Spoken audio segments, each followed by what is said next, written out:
Un saludo a todos. Es para mí una grandísima alegría el poder dirigir unas palabras a todos los integrantes en la Jornada Nacional del Diaconado Permanente en México.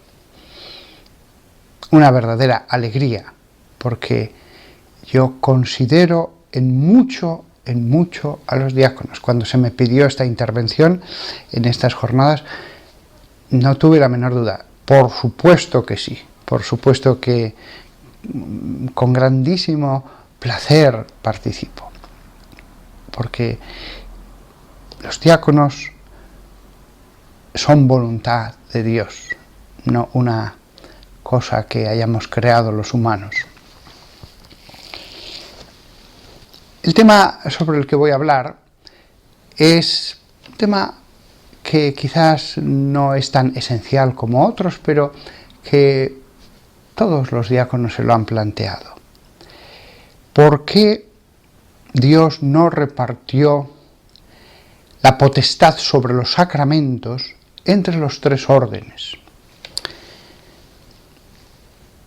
Uno ve que el diácono, en el fondo, a nivel sacramental, no puede hacer más que un laico.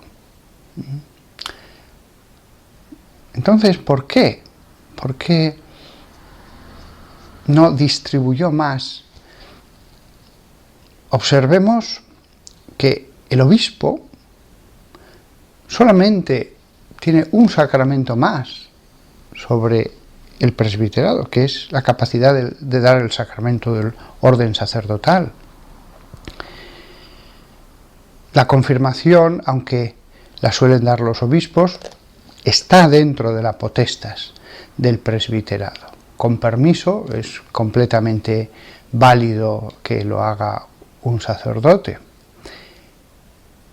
¿Por qué el episcopado solo tiene una cosa más?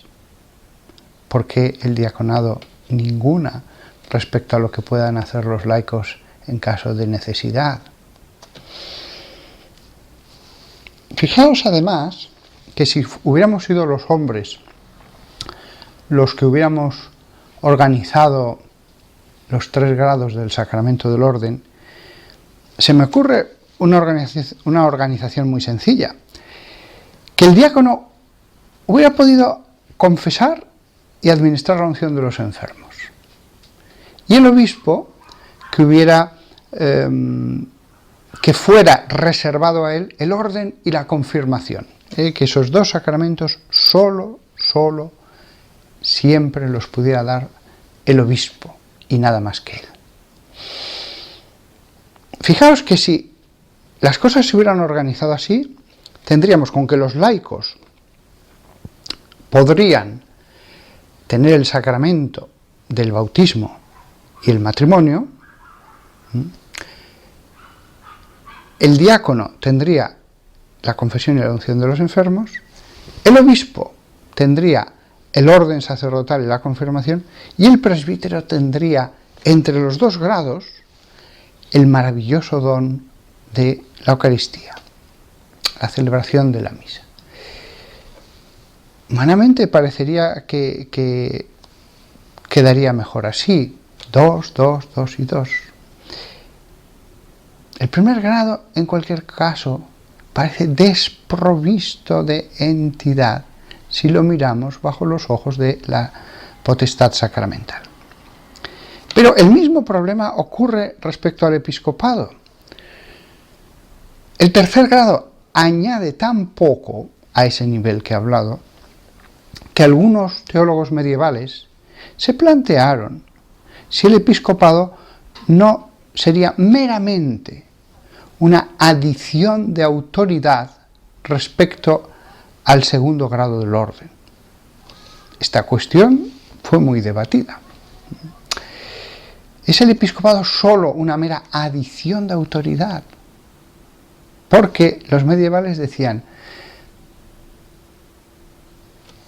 nadie da lo que no tiene. Pero Dios podía haber hecho, que el presbítero pudiera transmitir lo que tiene, el presbiterado. Razonando así, nadie da lo que no tiene, cabía la posibilidad de esa otra organización. Ojo, el que un presbítero ordene a otro presbítero es inválido. Pero estamos hablando de por qué no podrían haberse organizado de otra manera las cosas. Después de este preámbulo está claro. Los humanos, el modo humano de hacer las cosas hubiera llevado a distribuir más los sacramentos entre los 3 grados del orden. Con ello parecería que ennobleceríamos más al diaconado y ennobleceríamos más al episcopado. Pero estos son los pensamientos humanos, no los divinos. Vamos a primero enfocar el tema desde el episcopado, que es más rápido y fácil. ¿Por qué no quiso reservar más que el sacramento del orden a los obispos y ningún otro sacramento? Porque Dios no quiso privar de ninguna gracia espiritual a sus hijos. Sí que hubiera sido algo que hubiera ennoblecido el grado episcopal, pero el resultado hubiera sido que muchos hijos de Dios se hubieran quedado sin el sacramento de la confirmación, si solo y exclusivamente Él lo hubiera podido administrar. Y lo que importa es las almas, no ennoblecer un grado.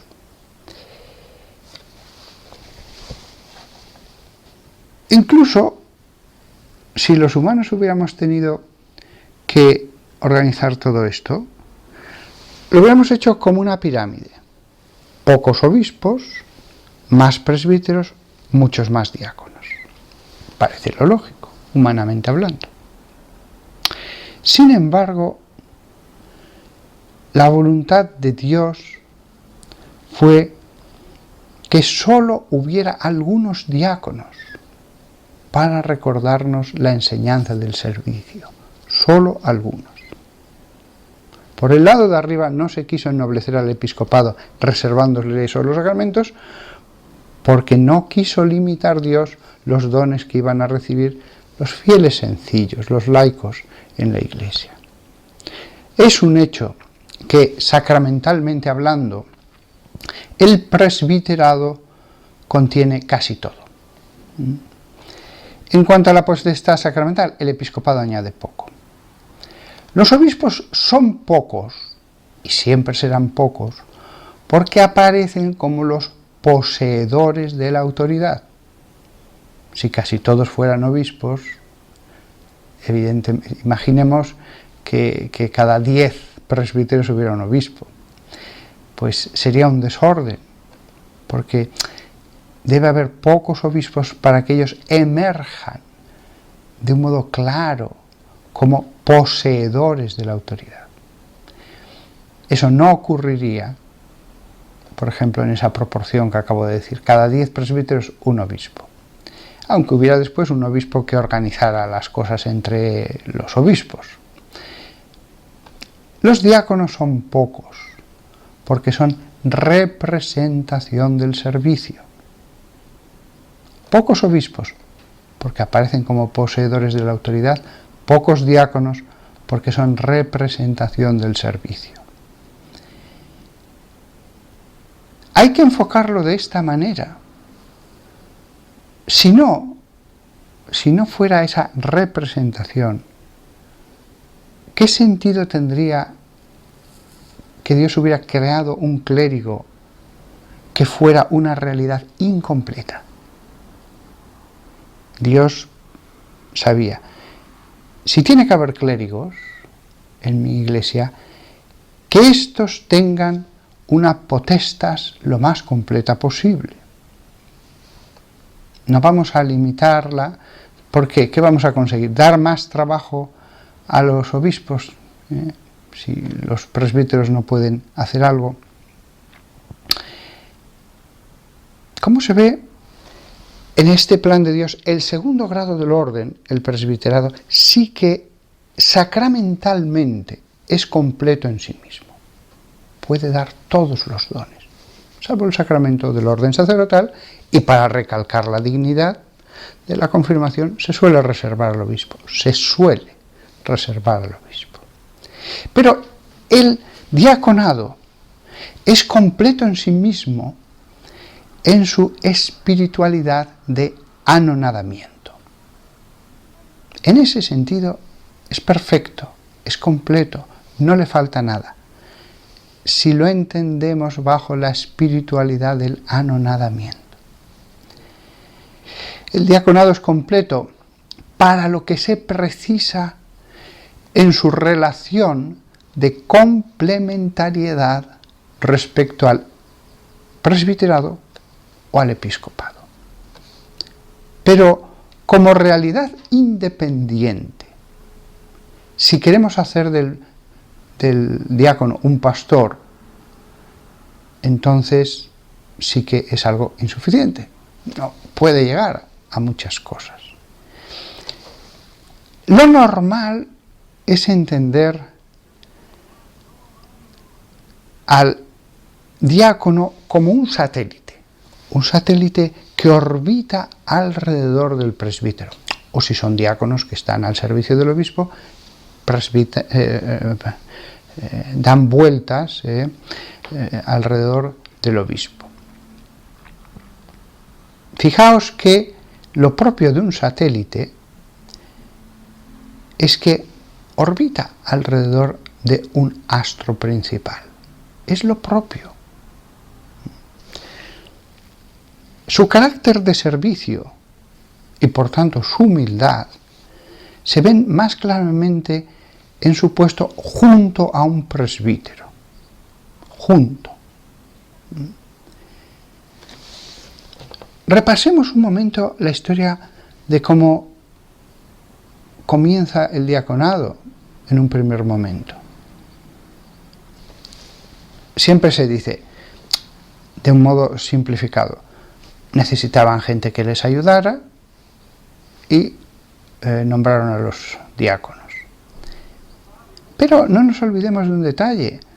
Esos colaboradores ya estaban colaborando. Para meramente colaborar no se precisaba un sacramento. Ellos ya estaban en la iglesia colaborando. Y había más colaboradores.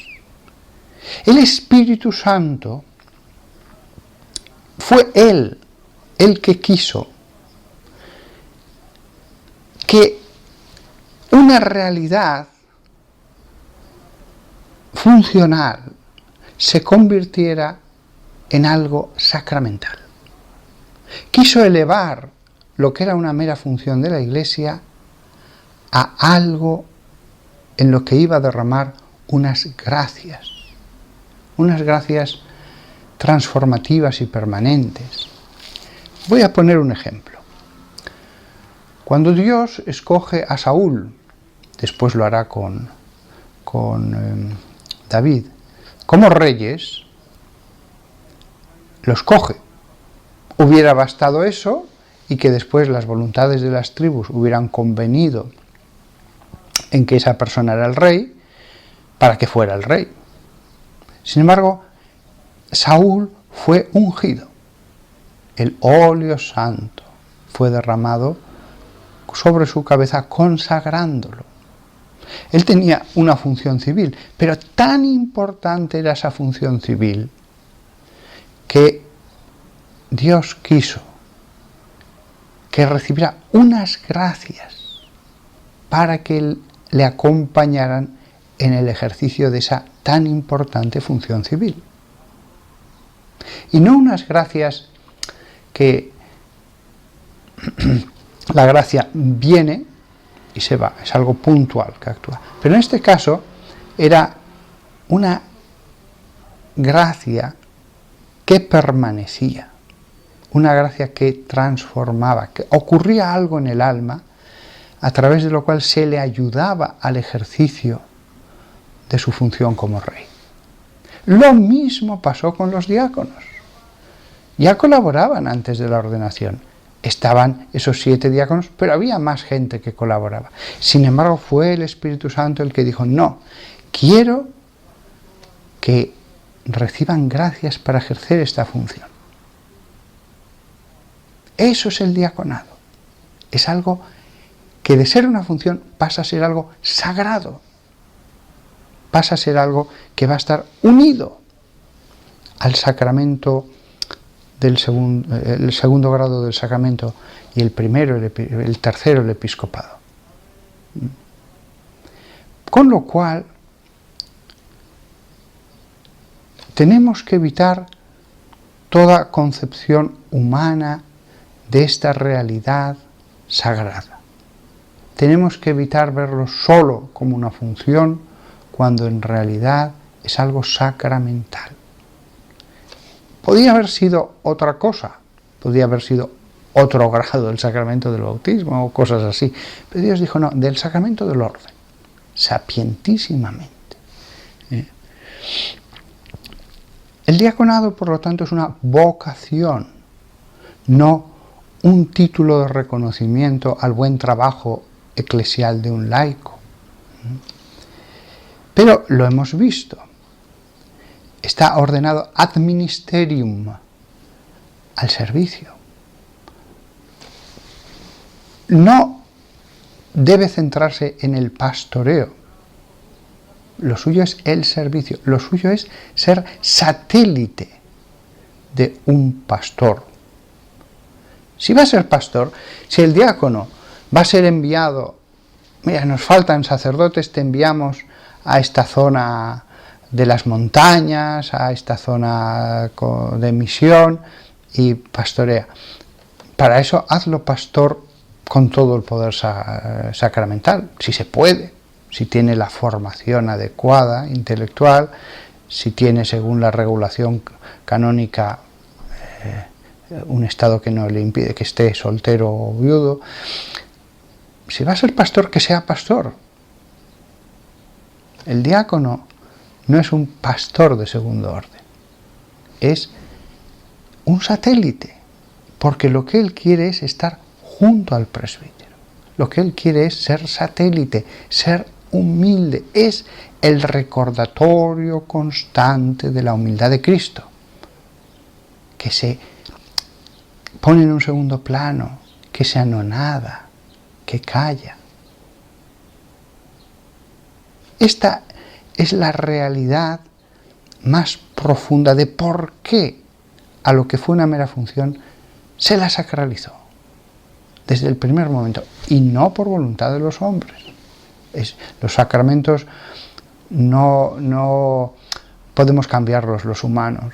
No podemos decir, hay 3 grados, pero mañana hacemos un concilio y hay 5 grados. No tenemos capacidad para hacer eso. Hay los grados que el Espíritu Santo ha querido que haya, y siempre ha habido esa conciencia de no poder cambiar eso.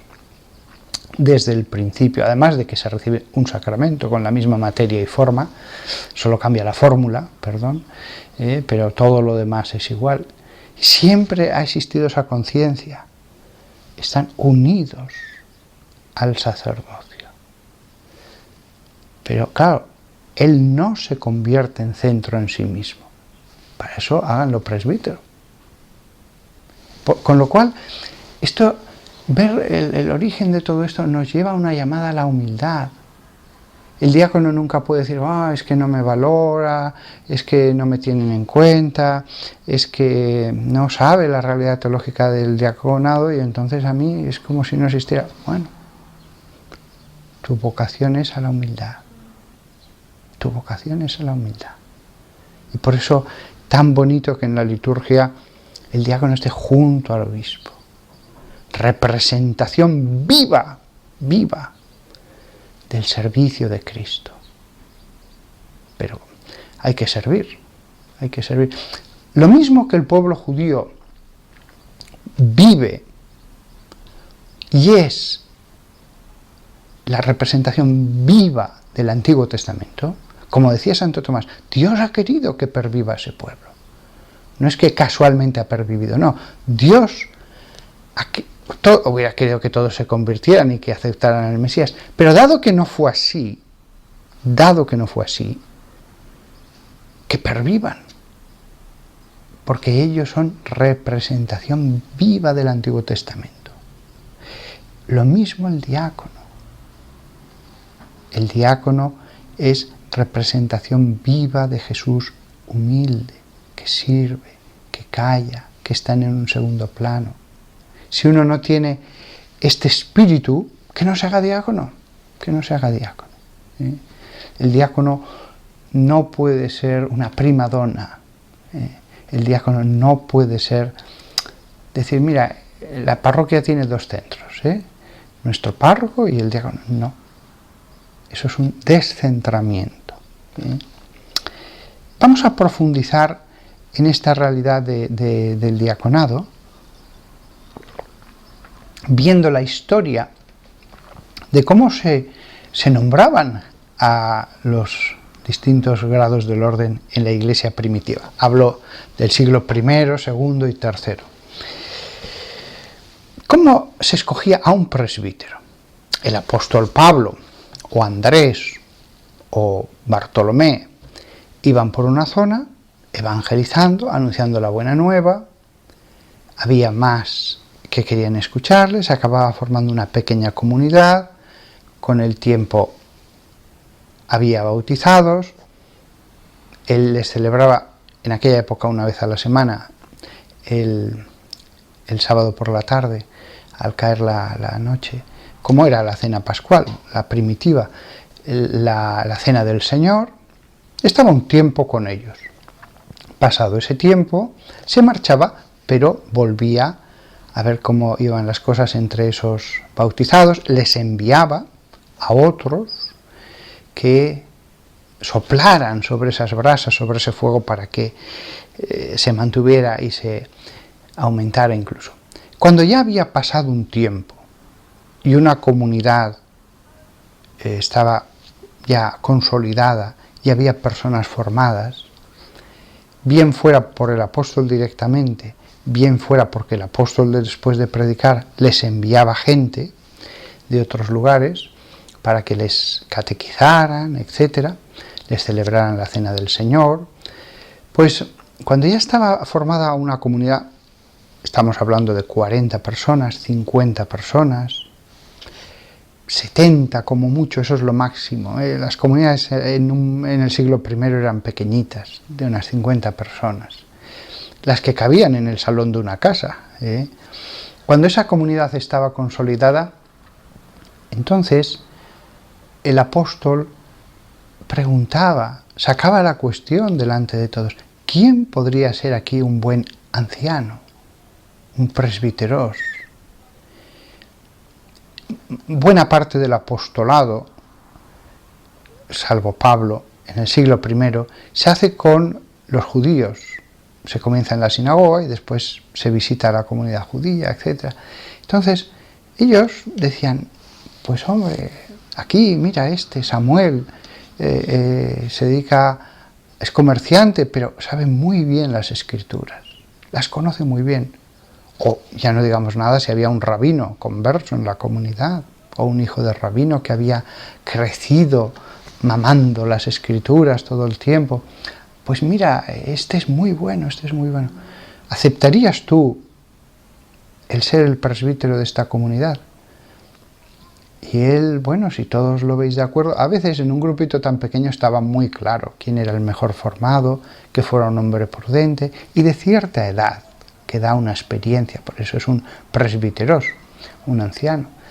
Y si él estaba de acuerdo, después que todos habían manifestado quién era el más adecuado, pues el apóstol le imponía las manos y le transmitía la potestad, el segundo grado del sacramento del orden. Y él se iba, el apóstol, y ya dejaba un presbítero. Y entonces en una región, o muchas veces en una línea de una vía romana o una costa, pienso en la costa de todo lo que es Asia Menor, etcétera, pues se iban estableciendo comunidades. Y el apóstol era una persona itinerante, que iba y venía, que volvía a visitar esas cepas que había plantado. Pero cuando ya eso, había muchas comunidades, se decía, vamos a escoger un episcopos. El episcopos, perdón, es llana, el episcopos, esdrújula, era alguien que supervisaba cómo iban esas comunidades, cómo estaban haciendo las cosas los presbíteros, les podía decir, mira, aquí veo este defecto. El episcopos, lo mejor era que fuera un hombre no casado, porque iba a ir, iba a venir. El presbíteros, normalmente todos estaban casados, entre los 18 y los 20 años los varones todos estaban casados, con lo cual se escogía entre un casado. El casado mejor preparado para dirigir, para presidir esa comunidad. Pero el episcopos era una persona ambulante que iba viendo las comunidades a ver cómo iban las cosas, señalando algún defecto, animándoles, diciéndoles cómo iban las cosas en otros lugares más lejanos. El episcopo solía ser alguien que se consagraba ya totalmente a esa función. En algún caso, generaciones después ya va a haber episcopoi fijos en un lugar, pero no había una sede episcopal. Incluso en la época apostólica hubo algunas. San Juan estaba muy fijo en Éfeso, en Antioquía había un colegio de episcopoi que regían la ciudad, y por supuesto Jerusalén. Pero lo normal era lo que he dicho. Bueno, en esta realidad es cuando conocen lo que ha sucedido en Jerusalén, una acción del Espíritu Santo, la elección de los diáconos y su imposición de manos, el sacramento. Y entonces en más lugares dicen, pues mira, aquí tenemos ya presbíteros en las comunidades donde hay alguien, y tenemos al obispo que va y viene. Sin embargo, vamos a elevar a una realidad sacramental a alguna persona de las comunidades más grandes. Sobre todo eso se vio en Antioquía. En Antioquía, pues dijeron, vamos a algunos a sacralizar esta función.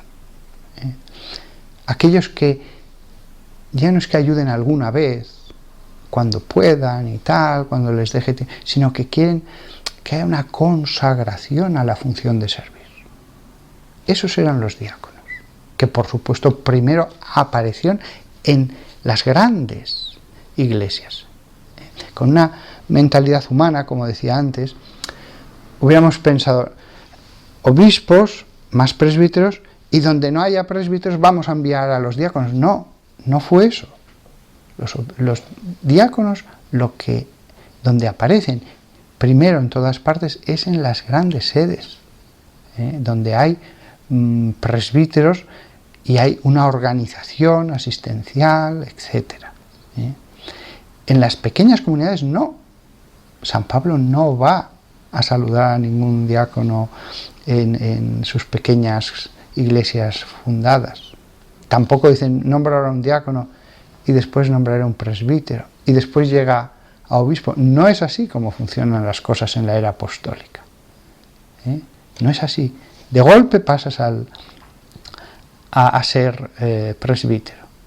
Y muchas veces un evangelizador ferviente que iba y venía, de pronto es elevado al episcopado. Si no se tiene una figura tan entregada, pues entre los pastores se va a escoger a uno, pero no había mucho ánimo a ello porque suponía viajar, tener que ir de un lugar a otro. Claro, los viajes eran mucho tiempo, por eso San Pablo anima a los que estén capacitados, a aquellos que la comunidad vea que estén capacitados, venga, a ver si aceptáis el episcopado. El que desea el episcopado, buena cosa desea, les dice, porque no era fácil en esa época, no había ningún honor, no había vestiduras especiales. El obispo se sentaba en el salón de casa a la cena del Señor, se levantaba para decirles unas palabras, era un servicio. Bajo esta concepción eclesiológica de las comunidades del siglo I, es cómo hay que entender el episcopado. Es así, ese fue el sentido originario. No es que son unos escalones y entonces el diácono decía, bueno, a ver cuándo llegó a presbítero. No, el que era ordenado como presbítero era directamente ordenado presbítero. Y un buen número de obispos en la época apostólica eran directamente ordenados obispos después de haber sido fantásticos evangelizadores que predicaban con un arrojo y una pobreza, lo que les cabía en la bolsa, el evangelio. Cuando veían que era prudente, que ya tenía muchos años de servicio, podía pasar directamente al episcopado. Otros no, otros pasaban del presbiterado. El diácono, cuando recibía la imposición de manos para diácono, lo normal en ese primer momento es que va a seguir siempre diácono. Se ordena como diácono para ser diácono, no como paso previo a ninguna otra realidad.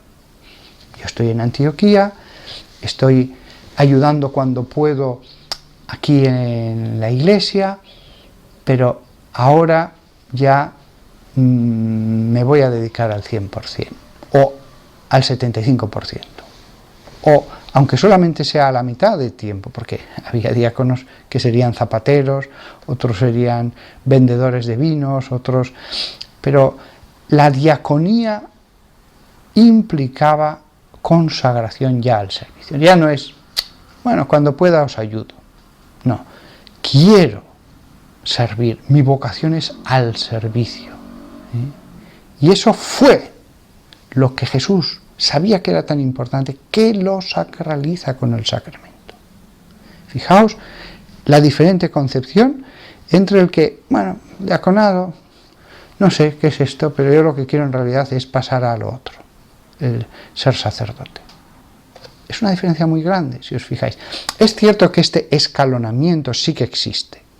Para llegar al presbiterado hay unos escalones. Es como un subir, como un ascender, tiene su belleza. Sí que existe esta idea de las escalas, que se reforzó más cuando se crearon las llamadas órdenes menores. Es decir, voy ascendiendo en este monte santo del sacerdocio. Idea preciosa. Pero, en la iglesia primitiva, lo mismo que Pedro pasó directamente a ser apóstol, también ocurrían las cosas así.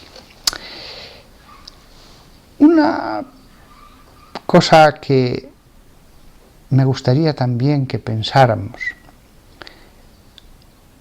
es las distintas hipótesis eclesiológicas, las distintas formas en que Dios podría haber organizado la Iglesia en cuanto al sacramento del orden.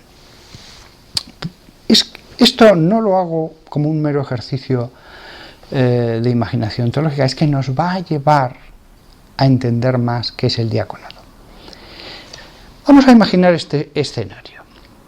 Imaginemos que el presbiterado existiera únicamente recluido en monasterios, que se considerase que la capacidad de realizar la transustanciación es algo tan sagrado, tan inmenso, que el ministro debiera ser un hombre santo, dedicado a la oración y la penitencia. Imaginemos que en una diócesis cualquiera, normal, pues haya una docena de monasterios y solamente ahí están los presbíteros. Y esos presbíteros consagran el pan que se reparte a los distintos templos de la diócesis, y allí los diáconos, habría un diácono en cada parroquia, son los encargados de ofrecerlo sobre el altar en la liturgia que habría los domingos y de administrarlo.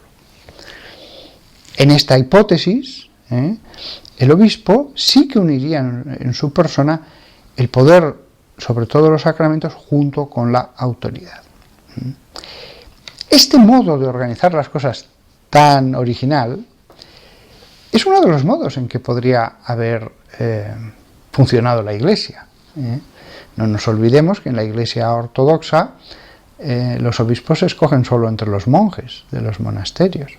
Esto es una variante mucho más radical, la que acabo de decir, pero Dios podía haber hecho que las cosas fueran por ese lado. Sin embargo, Tanto el modo que he expresado del presbiterado recluido en monasterios, como otros que se nos podrían ocurrir, no han sido los escogidos. La relación entre diáconos, presbíteros y obispos, de hecho, se ha articulado en la Iglesia por obra del Espíritu Santo. Podríamos pensar en muchas otras formas de organizar la eclesiología de la Iglesia. Sin embargo, no podemos olvidar que formamos parte de una tradición que viene de los apóstoles. Hemos recibido los sacramentos, pero también la tradición de qué hacer con esos sacramentos, cómo administrarlos. La tradición, grande es la Sagrada Escritura, la palabra de Dios, pero incluso la palabra de Dios viene acompañada de una tradición, lo mismo los sacramentos, lo que hemos recibido. Los experimentos pueden ser muchos, pero no podemos jugar con algo tan sagrado como la tradición que viene desde los apóstoles. Por lo tanto, los diáconos, ¿qué pueden hacer? Pues hay que ver qué han hecho en la vida de la Iglesia. Porque evidentemente no es lo que cada uno piense, es lo que hemos recibido. Y en este caso, en el caso de los diáconos, la tradición es la expresión de cómo ellos han ejercido su ministerio. Es verdad que en muchos lugares la realidad del diaconado se fue apagando, pero donde estuvo viva se mantuvo. Se mantuvo, pienso en las iglesias orientales, etc., y siempre la idea y siempre la realidad sacramental que nos daba la orientación de cómo debía ser eso. Después, una última idea quiero decir. Tan importante es el servicio que Dios ha querido que esté junto al presbítero en el altar. El diaconado es toda una exaltación del anonadamiento. Y por eso en la liturgia está puesto en ese lugar, y por eso se sientan al lado del obispo, etcétera, etcétera. Al mismo tiempo, lo mismo que el obispo es el vaso que ha sido santificado a través del sacramento para recibir la autoridad, porque la autoridad podría ejercerse sin el sacramento, podría decir, en las hipótesis eclesiológicas, entre todos los presbíteros, uno que mande, punto final.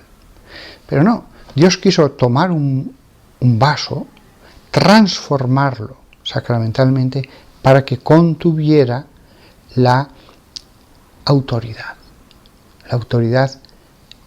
apostólica en esa porción del pueblo de Dios. El diácono es justo todo lo contrario. El diácono carece de autoridad. Lo maravilloso del diácono es que no tiene autoridad, es solo un servidor. Si entendemos bien el episcopado, en esta faceta que he dicho, entendemos justamente su opuesto. El obispo no puede no ser centro. El obispo no puede no ser centro. Sin embargo, el diácono no debe ser centro. Bien, yo creo que me he parado a ver unos cuantos detalles sobre esta relación entre los 3 grados y animo a todos los que me estéis escuchando a que ejerzáis muy bien vuestra función. Y las palabras que he dicho tienen una conclusión muy práctica.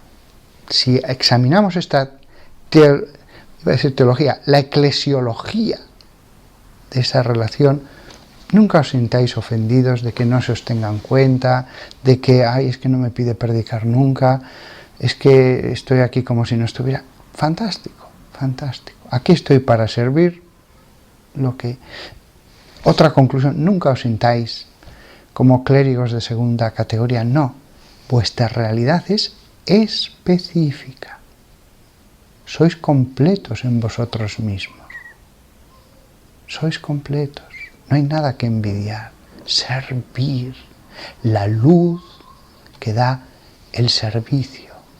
La humildad del servicio. Nada más. Os deseo que sigáis haciendo vuestro trabajo en todas partes y que prediquéis con vuestra mera presencia, porque vosotros sois una presencia querida del Espíritu Santo en las iglesias, en las parroquias. Hasta pronto a todos.